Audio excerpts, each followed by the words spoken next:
प्रबंध तंत्र द्वारा नियुक्त तदर्थ शिक्षक थे, जब सभी एक धारा के ही थे, तो बिना धारा 8 का विलोपन किए आपने किस प्रकार से विनियमित कर दिया। उसी 8300 के याचियों को आप 9/11/2023 के आदेश आने के बाद भी पुनः विनियमित करते हैं। ये क्या खेल हो रहा है आपके अधिकारियों द्वारा, मैं यही जानना चाहता हूं अपने मुख्यमंत्री जी से। फिर हमारे वेतन से हमको क्यों वंचित कर रहे हैं। ये बयान सुना आपने, ये बयान किसी और का नहीं, उनका है जो प्रदेश की शिक्षा व्यवस्था को दुरुस्त करने के लिए रात दिन एक करके काम करते थे, जिन्हें तदर्थ शिक्षक बोला जाता था।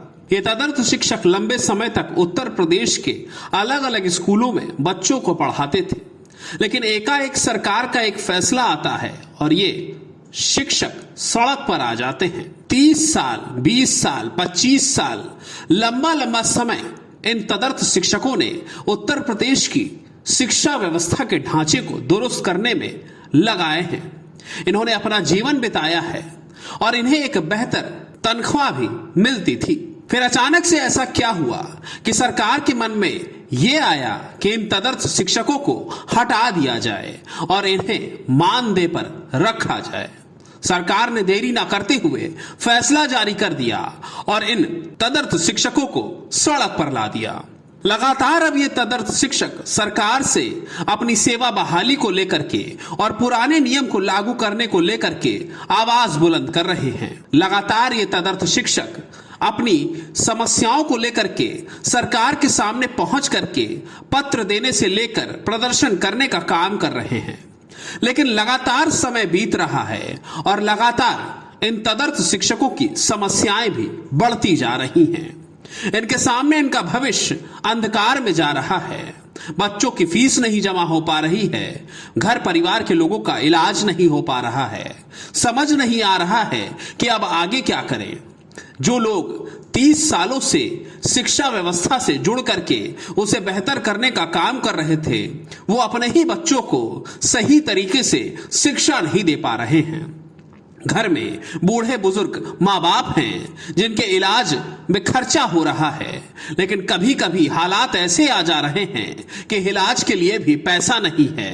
घर छोड़ करके बाहर इसलिए रहना पड़ रहा है कि कहीं कोई समस्या आ जाए तो ये कह सके कि अभी घर पर नहीं है, क्योंकि जेब में पैसा नहीं है। इन समस्याओं से जूझ रहे इन तदर्थ शिक्षकों ने अब सरकार के खिलाफ आवाज बुलंद करने की बात कही है। तदर्थ शिक्षकों ने कहा है कि बहुत इंतजार हो गया, हम कब से गुहार लगा रहे हैं, लेकिन सरकार अपने बेमानी रवैयों पर कायम है और इसका पूरा का पूरा श्रेय सरकार के अधिकारियों को ही जाता है। वो अधिकारी जिन्होंने एकाएक इस तरह के फैसले पर मोहर लगा दी, एक बार भी नहीं सोचा कि ये तदर्थ शिक्षक सड़क पर आ जाएंगे, इनका परिवार कहां जाएगा, बच्चे कैसे पढ़ेंगे, बुजुर्ग माँ बाप की दवा इलाज कैसे होगी। बहरहाल इन तदर्थ शिक्षकों ने आने वाले दिनों में अब सरकार के खिलाफ प्रदर्शन करने की बात कही है, बड़ा आंदोलन करने की बात कही है, लेकिन क्या उससे रास्ता निकलेगा, ये देखना अहम है। आप इस बयान को पूरा सुनिए और उसके बाद सोचिए और समझिए कि क्या इन तदर्थ शिक्षकों के साथ सरकार और अधिकारियों ने जो किया वो सही था, और अगर नहीं सही था तो क्या सरकार को एक बार फिर से इनकी समस्याओं पर विचार नहीं करना चाहिए। बयान सुनिए। मैं बताना चाहूँगा कि सूबे में जो एडेड माध्यमिक विद्यालय हैं उसमें लगभग 2500 तदर्थ शिक्षक कार्यरत थे। अचानक सूबे के शासन और विभाग के अधिकारियों ने एक सरकार के बीच में और शिक्षकों के बीच में ऐसा माहौल बनाया कि हम लोग फर्जी हैं, क्या हैं, ये सब बताने के बाद उन्होंने जो है एक शासनादेश के माध्यम से हमारी सेवाएं समाप्त कर दी हैं और आज हम लोग सड़क पर हैं जी। तो सबसे पहले तो हम माननीय मुख्यमंत्री जी से और उनके अधिकारियों से ये जानना चाहते हैं कि क्या आज उनका चयन बोर्ड सक्रिय हो गया है। आज भी वही स्थिति है जिन परिस्थितियों में हमारा जन्म हुआ था। इस विभाग में हमारे प्रबंध तंत्रों ने बाकायदा विज्ञापन निकालकर हमारी नियुक्तियां की थी और कोर्ट के आदेश पर हम लोग वेतन पा रहे थे। लगभग 1993 से 2018 तक की सारी नियुक्तियां भी एक जैसी ही हैं। लेकिन उसमें भी हमारे साथ भेद किया जा रहा है।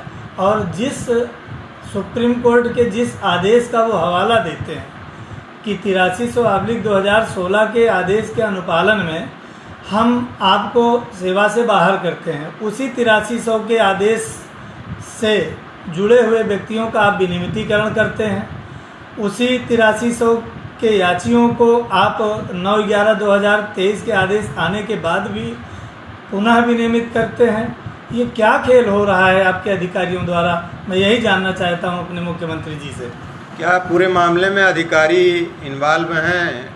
पूरा का पूरा मामला शासन के बड़े अधिकारियों, यहाँ तक कि अपर मुख्य सचिव जी के संज्ञान में है।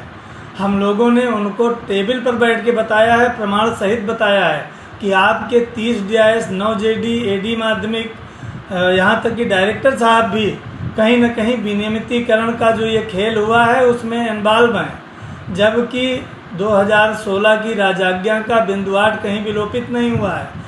तो ये जो प्रबंध तंत्र द्वारा नियुक्त तदर्थ शिक्षक थे, जब सभी एक धारा के ही थे, तो बिना धारा 8 का विलोपन किए आपने किस प्रकार से विनियमित कर दिया? अभी पिछले दिनों सरकार ने मानदेय देने की बात कही, क्या आप लोग मानदेय स्वीकार करते हैं? ये तो और भी अजीब विडंबना है सरकार की कि एक तरफ आप कहते हो कि आप अयोग्य हो, आप रहने लायक नहीं हो, शासनादेश से हमारी सेवाएं समाप्त कर देते हो। दूसरी तरफ वही हवाला जिसके कारण हम नियुक्त हुए थे, आपका चयन बोर्ड काम नहीं कर रहा था, आपका चयनित अभ्यर्थी नहीं पहुंच पा रहा था, तब प्रबंध तंत्रों ने छात्र हित, समाज हित, विद्यालय हित को देखते हुए हम सबकी नियुक्तियां की थी। आज जब हमको हमारे वेतन से वंचित करते हुए आप हमें मानदेय पर रख रहे हैं, हवाला वही दे रहे हैं कि चूंकि आपका चयन आयोग काम नहीं कर रहा है, तो ऐसी स्थिति में आप दोनों बातें स्वयं स्वीकार भी कर रहे हैं, फिर हमारे वेतन से हमको क्यों वंचित कर रहे हैं? उत्तर प्रदेश माध्यमिक तदर्थ शिक्षक संघर्ष समिति के आप प्रदेश अध्यक्ष हैं जी। इस संघर्ष को कैसे आगे बढ़ाने का कार्य करेंगे? हाँ। अपने तदर्थ साथियों को क्या संदेश देना चाहेंगे? हम तदर्थ साथियों को ये संदेश देना चाहते हैं कि अभी हम एक press conference press club Lucknow में 23 तारीख को करने जा रहे हैं। उस प्रेस के माध्यम से हम मीडिया के माध्यम से सरकार को और शासन के अधिकारियों को 2 दिन का अवसर देते हैं। यदि इन 2 दिनों में उन्होंने हमारी ये जो हमारे लिए शासनादेश लागू किया है, इसमें सुधार नहीं किया, इसको वापस नहीं लिया, क्या मांग है आपकी? तो हमारी मांग यही है कि हमको कम से कम आमेलित करिए, नहीं तो विनियमित करिए। हम लोग उसी तरह के हैं जैसे लोगों को आपने विनियमित किया हुआ है। हमारे उनमें, उनकी प्रकृति में, उनकी नियुक्ति की प्रकृति में कोई अंतर नहीं है। तो हम जब एक जैसे हैं तो धारा 14 के हिसाब से समानता के अधिकार का उल्लंघन न करिए। समानता के आधार पर जैसे हम लोग वेतन प्राप्त कर रहे थे, उसी हिसाब से हमको विनियमित भी कर दीजिए।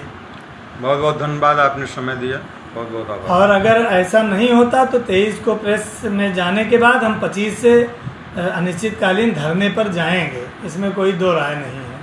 हमारे पास और कोई रास्ता बचा ही नहीं है कि हम सड़क पर न उतरें।